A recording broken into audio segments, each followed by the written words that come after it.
Welcome friends in KR classes. दोस्तों आज हम थॉर्नडाइक के नियम से संबंधित महत्वपूर्ण प्रश्नों को हल करेंगे जो कि प्रीवियस ईयर एग्जाम्स में आ चुके हैं, या यूपी टेट हो, सी टेट हो, या हरियाणा टेट हो, या राजस्थान टेट। तो दोस्तों आज का पहला क्वेश्चन आपकी स्क्रीन पर है। कह रहा है अधिगम में प्रयत्न एवं भूल का सिद्धांत किसने प्रतिपादन किया। अधिगम में जो सीखने के नियम के जो प्रयत्न एवं भूल का सिद्धांत है वो किसने प्रतिपादित किया दोस्तों, ये किया थॉर्नडाइक ने। पहले क्वेश्चन का सही आंसर दोस्तों सी है, थॉर्नडाइक ने किया। इसे एसआर संबंध भी कहते हैं और संबंधवाद का सिद्धांत भी कहते हैं। ठीक है दोस्तों, तो पहले क्वेश्चन का सही आंसर है सी ऑप्शन। दोस्तों इसमें ऊपर नीचे हो गया है, थॉर्नडाइक इसका सही ऑप्शन है। नेक्स्ट क्वेश्चन दोस्तों आपकी स्क्रीन पर है। कह रहा है सीखने के नियम किसने दिए हैं। तो जो अधिगम में सीखने के नियम किसने दिए हैं दोस्तों, आपको पता है सीखने के नियम थॉर्नडाइक ने दिए हैं। थॉर्नडाइक ने सीखने के नियम दिए और इसने 3 मुख्य नियम बताए हैं: तत्परता का नियम, अभ्यास का नियम और प्रभाव का नियम, जिसे हम TAP टैप से अच्छे से याद रखते हैं। दोस्तों नेक्स्ट क्वेश्चन आपकी स्क्रीन पर है। ऐसे ही बेहतरीन क्वेश्चन का जो कलेक्शन है हम आपके लिए लाएंगे, जिससे आपका सिलेक्शन आसान हो सकेगा। इसलिए दोस्तों आप हमारे साथ बने रहिए। नए हैं तो आप चैनल को सब्सक्राइब जरूर कर लीजिए, जिससे कोई भी लेक्चर आपसे मिस ना हो। नेक्स्ट क्वेश्चन दोस्तों आपकी स्क्रीन पर है। कह रहा है साचर के नियम हैं। कह रहा है साचर के नियम कौन से हैं। तो दोस्तों कह रहा है समीपता का नियम, ये साचरता के अंदर आता है। वैषम्य का नियम, ये भी साचर के अंतर्गत आता है। और समानता का नियम, ये भी साचर के अंतर्गत आता है। तो दोस्तों इसका सही आंसर है डी, ये सभी इसका सही आंसर है डी ऑप्शन। तीसरे क्वेश्चन का डी ऑप्शन बिल्कुल सही है। साचर के अंतर्गत समानता आती है, वैषमता आती है और समीपता, तीनों चीज़ें आती हैं। ये इसका बिल्कुल सही आंसर है। नेक्स्ट क्वेश्चन आपकी स्क्रीन पर है। कह रहा सीखने का प्राथमिक मूलभूत नियम संबंधित है।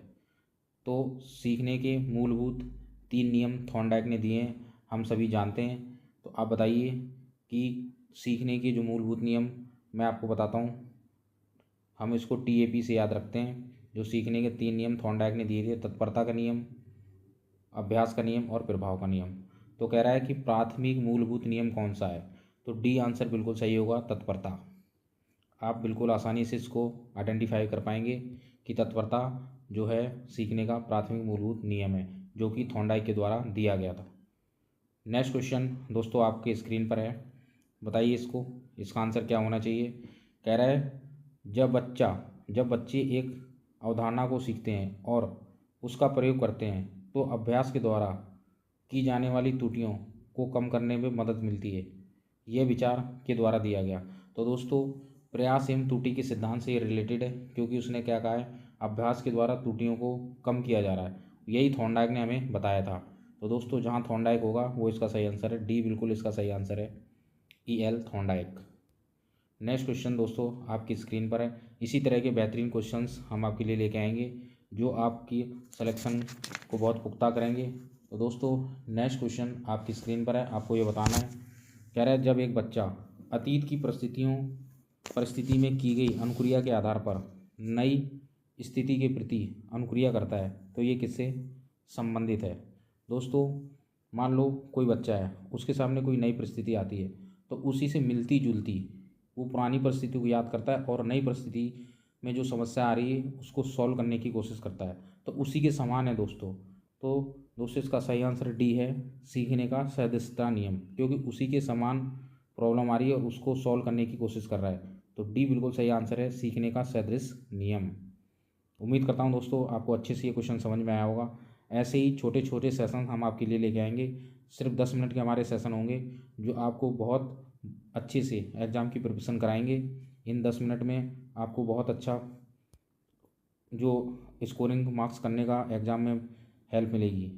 नेक्स्ट क्वेश्चन दोस्तों आपकी स्क्रीन पर है। कह रहा है निम्नलिखित में से कौन सा सीखने का नियम नहीं है।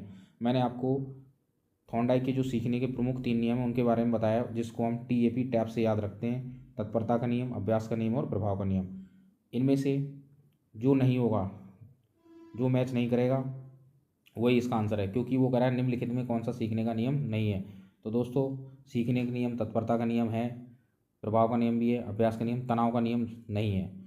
तो नहीं पूछा है हमसे कि निम्नलिखित में कौन सा सीखने का नियम नहीं है, तो तनाव का नियम सीखने का नियम नहीं है। तनाव का नियम ये बिल्कुल इसका सही आंसर है। नेक्स्ट क्वेश्चन दोस्तों आपकी स्क्रीन पर है। निम्न में से कौन सा सीखने के मुख्य नियमों में शामिल नहीं है? तो मैंने पहले भी आपको बताया, हम सीखने के नियम TAP टैब से याद रखते हैं, तत्परता का नियम, अभ्यास का नियम, प्रभाव का नियम। ठीक है, तो सीखने का प्रमुख नियम शामिल नहीं है सीखने में।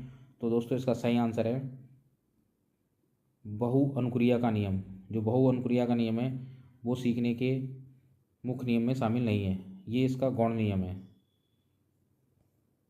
इसी तरह के बेहतरीन क्वेश्चन दोस्तों हम आपके लिए लेके आएंगे। यदि आप चैनल पर नए हैं तो चैनल को लाइक एंड सब्सक्राइब जरूर कर लीजिए, जिससे कोई भी इम्पोर्टेंट सेशन आपसे छूटे नहीं, और हम आपकी तैयारी अच्छे से अच्छी करवाने की पूरी कोशिश करेंगे। जय हिंद, जय भारत।